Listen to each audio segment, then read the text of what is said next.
Hi, Wanda DLL. Linus, if you had destroyed the 5090 in the power connector video, what would you have done? Would you have published the video anyway? No. I don't think there would have been anything to really say. The story arc was... there was no arcing. The story was, hey, we've got this thing that has a fundamentally flawed connector on it. What would have prevented them from just having an XT connector on either end? And obviously we didn't put an XT connector on the power supply because we weren't going to go advocating for people opening up power supplies any more than we already have in the past. So we just, turned the cable into the connector that we needed, with a very secure attachment method. Man, I couldn't believe the war that started over soldering versus crimping connectors. Guys, that was just banter on set. Like, chill. It's all good. Anyway, the point is, the whole idea was, hey, would an alternate connector that isn't so close to the edge, would an alternate connector that doesn't have these kind of fundamental flaws in the design where everything gets combined into one, where you just have one big conductor, one big connector that mates really securely, would that just work fine? And could we have just done that in the first place? And it was more meant to be kind of amusing / comical. It was supposed to be kind of like a Top Gear solution, not a real solution. So without... It's kind of like asking if their DIY electric car hadn't run, would they have published that episode? No, I think that you just keep going until the DIY car runs. I think we would have cut up another card, which I hadn't cleared with anybody yet, but that would have been what the executive decision would have ultimately been after the team discussed it. There was at least one person in the labs that was like not excited about all that.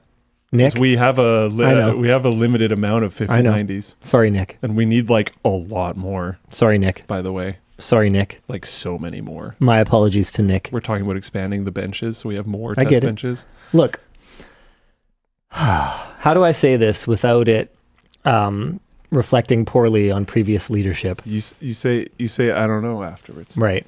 Okay, here, hold on a second. I could just move it. I never once denied a request for equipment to any previous management. What are you doing? Oh, he's putting himself over there.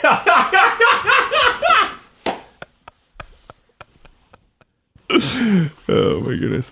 Yeah, I didn't think it would get denied, which is kind of how I reassured him. It's fine. Yeah, if they need something, we'll get it for them, of course. Right now, it just sucks because I don't want to pay a bunch of scalpers. Yeah.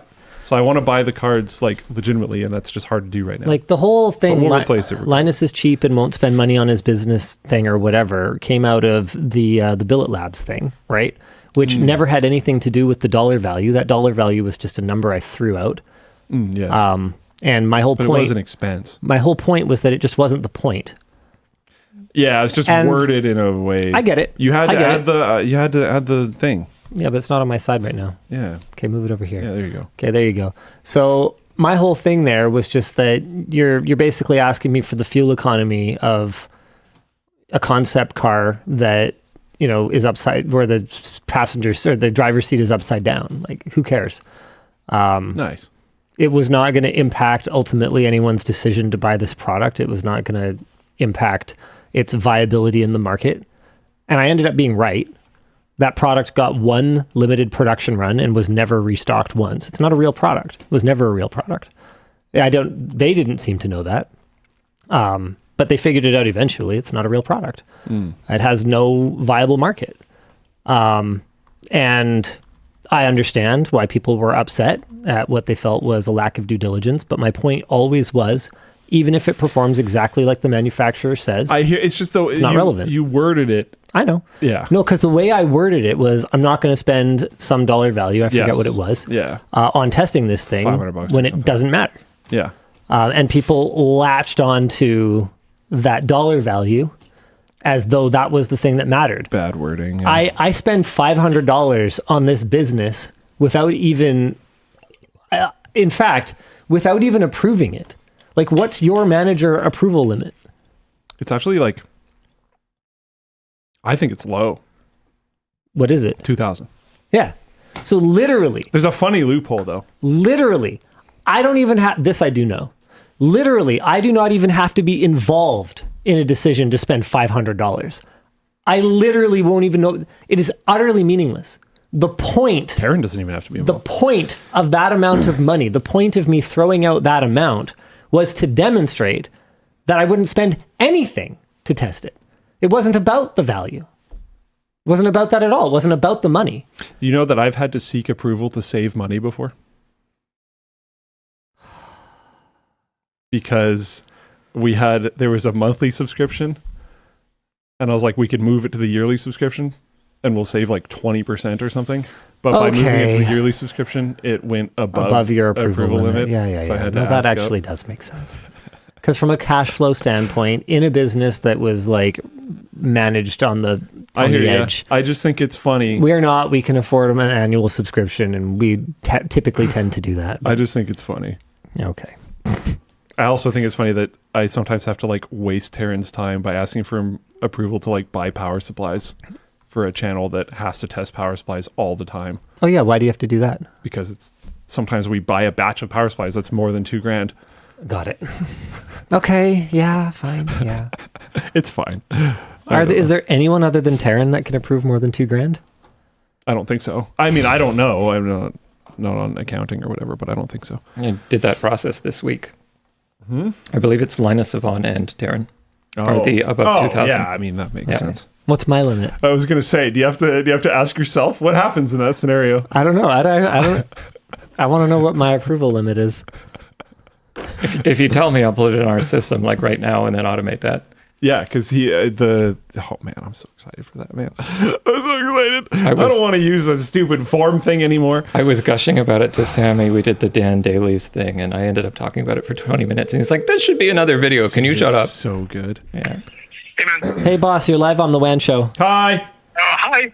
Hi, how's it going? Yeah, so do you have like 30 seconds? Of course. Yeah, Is there anything I shouldn't say? I don't know. Oh, okay. So... How was your trip? Yeah, trip was good. So Luke was mentioning that his approval limit for purchases is $2,000, and I was wondering, what's my approval limit? Like, at what point do I have to like talk to someone when we're buying something? You ignore the approval matrix that we have. So I find out about stuff after the fact. Got it. Okay, but I think based on my question, we could probably conclude that was out of ignorance, not malice, right? It's out of ignorance, not malice. Basically, the ongoing theme that we have is we just need to communicate better as a company. So ultimately, you send the final checks and the final numbers and everything else. So YOLO, right? We just need to make sure that we're talking on a regular basis, just so that everybody's on the same page in terms of what's going on. Okay, cool. Yeah, thank you very much. Thanks, boss. Thank you. Okay, bye. Okay, bye. That was a really good answer.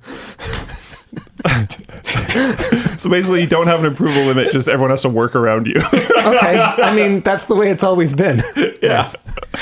You can tell it just like doesn't bother him. He's like, he's used to it. Well, he knew what he signed up for. Yeah. I mean, he's known me for... It's a very good answer, to be honest. Dude, I've known Terren for almost 20 years. It makes sense. That's crazy. Makes sense. Yeah. So like, I mean, that's over half of yours. He was working That's wild. as a senior in my department where I was a junior, when I would literally like not come into work because it snowed, thinking that work had like a snow day.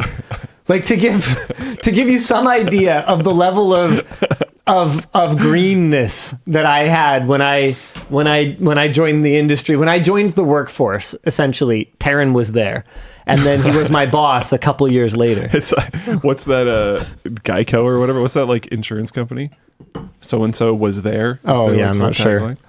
But like, yeah, like he saw me at my very worst, like had to give me like dressings down back when I would make like egregious mistakes of errors of judgment or whatever else. So yeah, like I said, he knew what he signed up for. I'm still me. I just run a company now and I have a lot more experience. Yeah. But I tend to be kind of a big picture guy. We did this management, we had some consultants come in and do like this kind of management course. And I found out what I've known my whole life, which is that I am a red personality type, which is that I am not overly concerned with details that I consider to be unimportant relative to making progress on the bigger picture objective. I was a rare Pokemon. I was a red blue. You were red blue. Yeah. Okay. Do you guys know that? Is this personality colors like a standardized thing? Somewhat. It's business Myers-Briggs, basically. Yeah. Here we go. Hold on. Okay. Yeah, could have told you that without an expensive consultant. If I remember, there was different scales to them all, and you were like the furthest you could possibly go on red. Me and one other person were Jake. there. Well, I wasn't. Oh, well, he wouldn't mind. Yeah, Jake wouldn't mind. Red enough. I know. I mean, if anything, he would want me to say that he was further red, and I believe he was. I don't actually 100% remember, but he's a red boy. Yeah. Which is maybe why I've always had a bit of a soft spot for him. I see a lot of myself in him. Yeah. By the way, eGadget Guy said make Luke's limit 10K. I don't actually mind the 2K thing because I actually don't think Terren has ever not approved anything I've ever asked for. And it ends up just being like a way of informing him of major things that are going on. That's the point of it. And that's why I wouldn't have asked for it to change. And I've never asked for mine to raise. Because people should communicate when they are making major purchases. Yeah, and it's a good primer to just have the conversation. I think $2,000 is definitely a decent line over, this is just general day-to-day cost of doing business versus this is an expenditure. I don't know what I would change it to if I wanted to change it, which is why I think it's always been fine. Yeah, it's also been like, I don't think he's ever denied any requests, but he's also like asked very reasonable questions, which is completely fine. He's also not blindly approving, is what I would say. Gorf in Floatplane Chat says about the color personalities, it's all horse shit. What I will say is part of the problem could be the administration of the evaluation, because looking around at people that I've known in some cases for 5 years, in some cases for 10 years.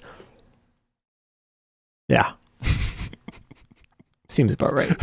Now there's some confirmation bias there or whatever, obviously, like or whatever, sampling bias or whatever. If you feel like you want to be something, you could project it through your answers on the quiz. Yep. But given most of us hadn't even like heard of it before we did the evaluation, and like anyone who was like playing, hey, what do you think so-and-so is, like nailed it. Yeah. It seems there seems to be some, I mean, at the end of the day, what the real lesson was not, memorizing the colors and what these things are. The whole point of it was that everyone's kind of different and everyone takes a different approach and everybody needs different needs fulfilled in order to move forward together as a team. That was the main point. I thought the goal of what they had in regards to explaining the communication stuff, which I'll do in a second, was actually really good, and I've used it to remind people of how we should do things. Dan's probably even heard me mention this probably recently. I think I did. Where it's like what their point was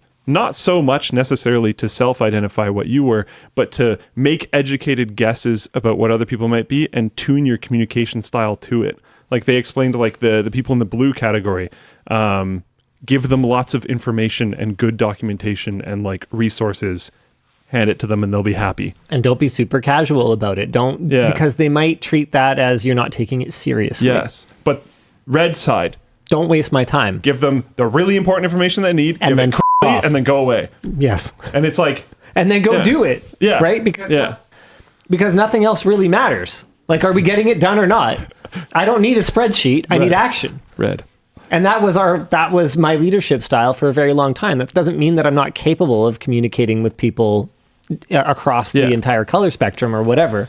But in terms of where my natural residency is, it's definitely red. But we had a conversation recently where we were working with another department, and I brought up like, hey, this department is X color. Like, work with them this way. Yeah. And there's like no way that almost everyone in that department wasn't kind of leaning towards the same type of communication. Yeah, they preferences. 100% did Yeah. And I think I probably know what department you're talking about, because I think there's only one department that's like all one color. Probably, yeah.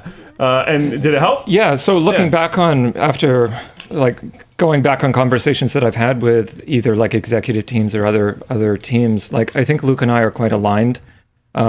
I think extrovertedly, to use like the Myers-Briggs terms. And when I'm in meetings and I'm like explaining things and I'm like, answers, please, why is nobody talking to me? All of them have introverted thinking. And so all they are just like processing it in their head, and I'm feeling ignored and like an island. And it's kind of scary. But thinking back on it, yeah, no, they're paying attention and they understand, but they don't have to talk through like their process or brain goop. Yeah. Super useful. Anyways, okay, moving on. Next Not one. saying it's the be all and end all, No. you know? No. We're just saying it's been I don't know. useful in some situations. Yeah. Gets people talking about it, right? At Yeah. the very least, it's like try to analyze the type of person you're dealing with and tune your communication towards them if you need something from it. That's And if all it something really doesn't means. work, try something else. Like that was a big part of it too, was Yep. just You might be wrong. like realistically, Communicate your own needs as well. look, I was chatting with Yvonne about it after, and realistically, we could have run the workshop. Like, Yeah. we're both experienced managers and we've gone through a lot of this. But for a lot of members of the team where they didn't have this familiarity with working with people that have different communication styles and different ways of processing things, I think it was incredibly valuable. We often hire, I don't know if I want to say inexperienced. We often hire people that haven't had career level jobs. We're a elsewhere. really young company. Yeah. Overall. So like there's some people in there that like had been I know of at least one person that had been managing for 0 days when they first stepped in. They had came in recently been partway through the like project. promoted to it, Exactly, yeah. but had zero management experience. And Well, like they were promoted, as far as I know, it was like they had no direct reports yet, and it was the day they were promoted, and they just showed up. So like, well, they Sure. should get the training, right? yeah, Obviously. it's all new stuff. Yeah.